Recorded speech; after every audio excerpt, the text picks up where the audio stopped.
ఇది big update. ఇది actually HMPV virus కి సంబంధించి కేంద్ర సర్కార్ అండర్లో ఉండేటువంటి ఐసీఎంఆర్ కూడా నిర్ధారణ చేసింది. భారత్లోకి హెచ్ఎంపీవీ వైరస్ ప్రవేశించినట్టు ఇప్పుడు ఐసీఎంఆర్ఏ ప్రకటించిన పరిస్థితి కనిపిస్తోంది. మార్నింగ్ ఓన్లీ ఒక 8 నెలల పాపకే ఈ హెచ్ఎంపీవీ వైరస్ సోకింది అని అనుకున్నారు, కానీ కాదు. ఇప్పుడు 2 చిన్నారులకి హెచ్ఎంపీవీ వైరస్ సోకినట్టుగా ఐసీఎంఆర్ ప్రకటించిన పరిస్థితి కనిపిస్తోంది. వీళ్లకు టెస్టులు చేసిన తర్వాతనే చైనా నుంచి వచ్చినటువంటి హెచ్ఎంపీవీ వైరస్ సోకినట్టు ఇప్పుడు ఐసీఎంఆర్ఏ నిర్ధారించిన పరిస్థితి కనిపిస్తోంది. కరోనా వైరస్ సోకినప్పుడు కూడా ఐసీఎంఆర్ ఏవైతే గైడ్ లైన్స్ ఇచ్చిందో వాటినే ఫాలో చేస్తూ వచ్చాం.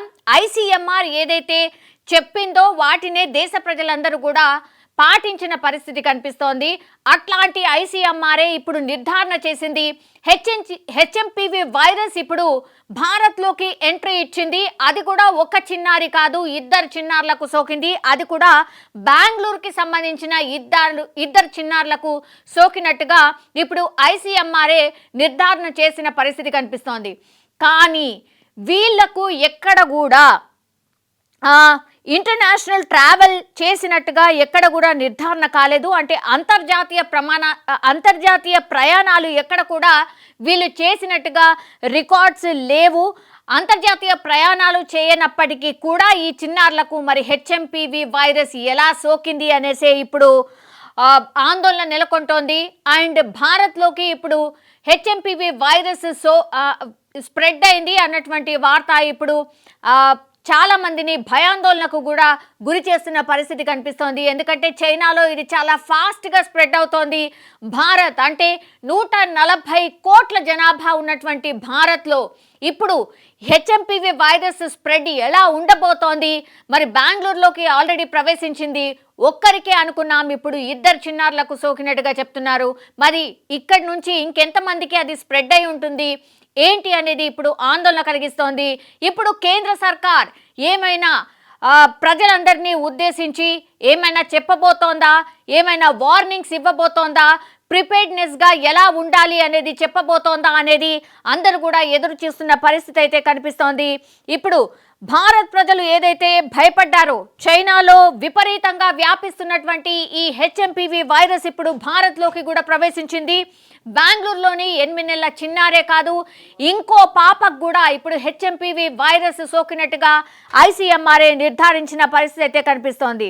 సో ఈ హెచ్ఎంపీవీ వైరస్కి సంబంధించిన సిమ్టమ్స్ ఏంటంటే ఫ్లూ, ఇతర శ్వాసకోశ ఇన్ఫెక్షన్స్ ఏవైతే ఉంటాయో అవే ఎక్కువగా బయటపడుతూ ఉంటాయి.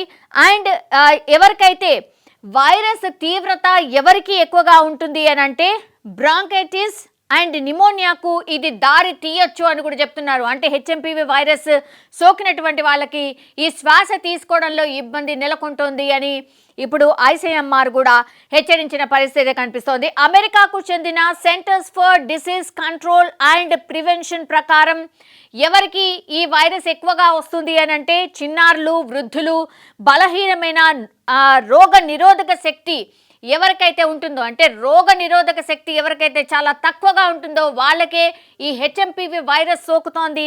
ఈ వ్యక్తులు చాలా వరకు చాలా జాగ్రత్తగా ఉండాల్సిందే. నేను ఇంతకుముందు చెప్పినట్టుగా చిన్నారులు కావచ్చు, రోగ నిరోధక శక్తి ఎవరికైతే తక్కువగా ఉంటుందో వాళ్ళు అండ్ వృద్ధులు వీళ్ళు జాగ్రత్తగా ఉండాల్సిందే. దీన్ని బారిన పడకుండా ఉండాల్సిందే. వాళ్ళని వాళ్ళు కాపాడుకోవాల్సిందే అని ఐసీఎంఆర్ చెప్తున్నటువంటి పరిస్థితి అయితే కనిపిస్తోంది. సో ఈ వ్యాప్తిని నిరోధించడానికి ఏం చేయాలి అని అంటే ఎక్కువగా కరోనా వైరస్ అప్పుడు ఎట్లయితే చేతులను శుభ్రంగా చేసుకున్నామో అది, అండ్ అనారోగ్యంతో ఉన్న వారితో కాంటాక్ట్లో ఉండొద్దు. ఎవరికైతే ఆల్రెడీ ఆరోగ్య సమస్యలు ఉన్నాయో వాళ్ళ దగ్గరగా ఎక్కువగా ఉండకుండా చాలా జాగ్రత్తగా ఉండండి అనేసి అయితే ఇవి 2 జాగ్రత్తలు అయితే చెప్తున్న పరిస్థితి అయితే కనిపిస్తోంది.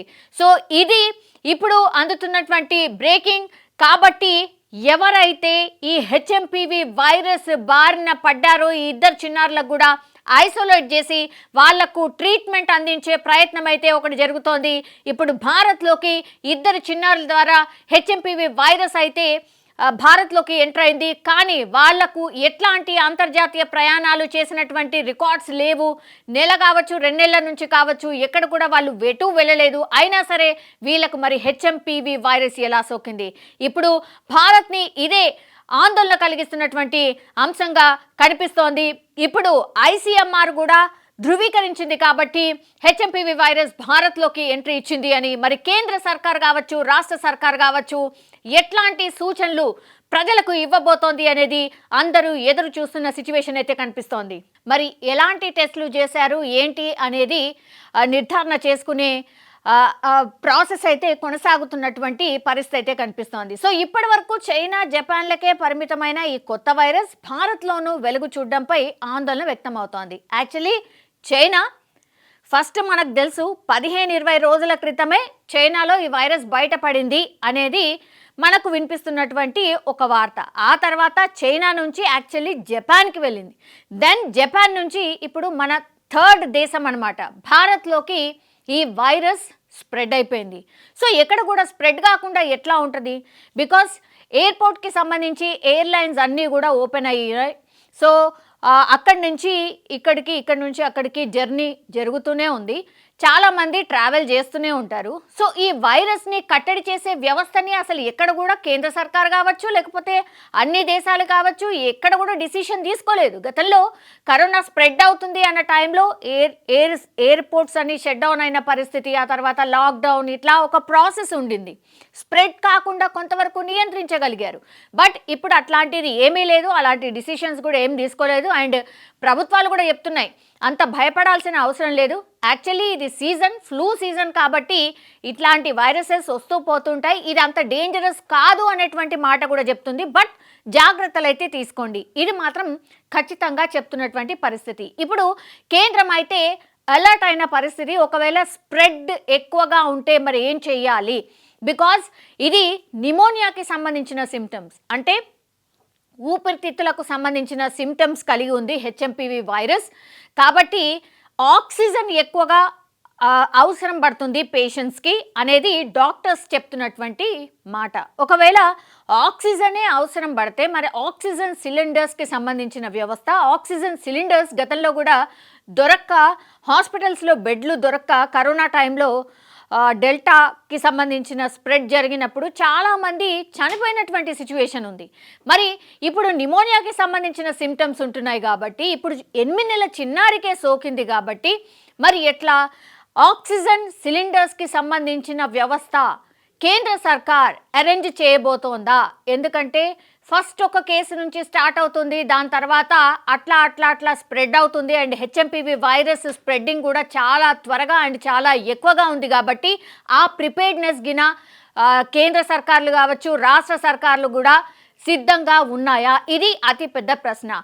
లాక్డౌన్ అందరు మాట్లాడుతున్నారు కానీ అంటే నిపుణులు కావచ్చు, లేకపోతే డాక్టర్స్ చెప్తున్నటువంటి మాట ఏంటి అంటే జాగ్రత్తలు అయితే ఖచ్చితంగా తీసుకోవాల్సిందే. లాక్డౌన్ పెడితే మాత్రం అన్ని దేశాలకు నష్టం, ఆర్థిక వ్యవస్థ కూడా పూర్తిగా నష్టపోతుంది. అయినా సరే ఒకవేళ రిక్వైర్మెంట్ ఉంటే మరీ మనుషుల ప్రాణాల కంటే ఏది ఎక్కువ కాదు కాబట్టి ఆ డిసిషన్ కూడా తీసుకునే అవకాశం ఉంటుంది. ఒకవేళ ఎప్పుడు స్ప్రెడ్ చాలా ఎక్కువగా ఉంది, హాస్పిటల్స్కి జనం క్యూ కడుతున్నారు, ఆ తర్వాత డేంజరస్ సిచ్యువేషన్లో ఉన్నారు, ఆక్సిజన్స్ అందరికీ అవసరం పడుతున్నాయి అన్నప్పుడు మాత్రం డెఫినెట్లీ అప్పుడు ప్రభుత్వాలు ఒక డిసిషన్ తీసుకునే ఛాన్స్ అయితే డెఫినెట్లీ ఉంది.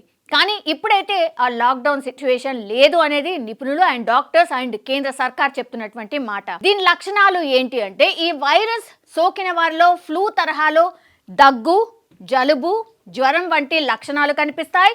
ప్రధానంగా 11 సంవత్సరాల లోపు వయసున్న చిన్నారుల్లోనే ఈ వైరస్ వ్యాప్తి ఎక్కువగా ఉన్నట్టు చైనా వైద్య నిపుణులు చెప్తున్నారు. సో పిల్లలకే ఈ వైరస్ ఎక్కువగా సోకుతోంది. తల్లిదండ్రులారా, ఇది మీకే డైరెక్ట్ మెసేజ్. మీ పిల్లలని జాగ్రత్తగా చూసుకోండి. ఇప్పుడు ఫ్లూ లక్షణాలు ఏంటి? జ్వరం కావచ్చు, దగ్గు, జలుబు. ఇప్పుడు మనకు తెలుసు చలికాలం ఇది నార్మల్గానే మనకు ఎక్కువగానే ఫీవర్స్ కానీ, జలుబు కానీ, దగ్గు కానీ ఉంటూ ఉంటాయి. కానీ ఇక్కడ ఈ వైరస్ ఒకవేళ సోకి ఉంటే అది బయటపడమే చాలా, అంటే 3-4 రోజుల తర్వాత బయటపడుతుంది ఒకటి. అండ్ ఫీవర్ కూడా ఎక్కువగా కనిపిస్తోంది. 103 డిగ్రీల ఫీవర్ ఖచ్చితంగా ఉంటుందట. ఇది గుర్తుపెట్టుకోవాల్సిన అంశం.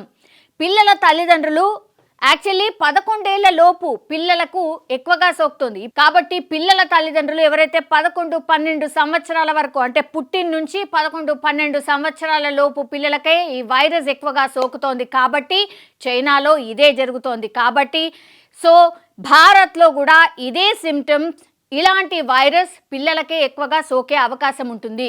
కాబట్టి పిల్లల తల్లిదండ్రులు జలుబే కదా, దగ్గే కదా, పోతుంది అని అనుకోవద్దు. అన్నీ వైరస్కి కారణం కాదు.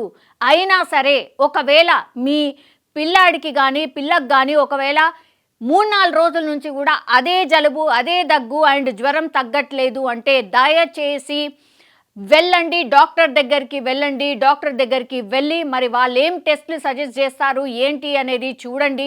చాలామందికి తెలీదు, ఒకవేళ ఇట్లా జలుబు, దగ్గు అండ్ జ్వరం తగ్గకపోతే మరి ఏం టెస్ట్ చేయించాలి ఏంటి అనేది కూడా ఎవరు చెప్పనటువంటి సిచ్యువేషన్.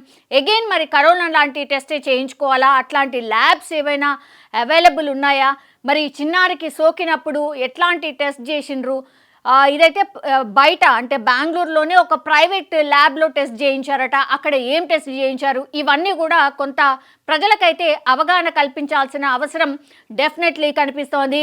అండ్ ఇదొక అలారం అనుకోవచ్చు భారతదేశానికి. బికాజ్ సౌత్లోనే ఇప్పుడు గతంలో కూడా మన ఫస్ట్ కేస్ హైదరాబాద్లో నమోదైంది కరోనా కేస్. అగైన్ ఇప్పుడు సౌత్లోనే, దట్టు బెంగళూరులో ఫస్ట్ కేస్. సో జాగ్రత్తగా ఖచ్చితంగా ఉండాల్సిందే. భారత్లోకి హెచ్ఎంపీవీ వైరస్ ప్రవేశించింది. కాబట్టి ఏవైతే నిపుణులు సూచిస్తున్నారో వాటిని ఖచ్చితంగా పాటించాల్సిందే అనేది ఒకలాంటి హెచ్చరిక అనుకోవచ్చు.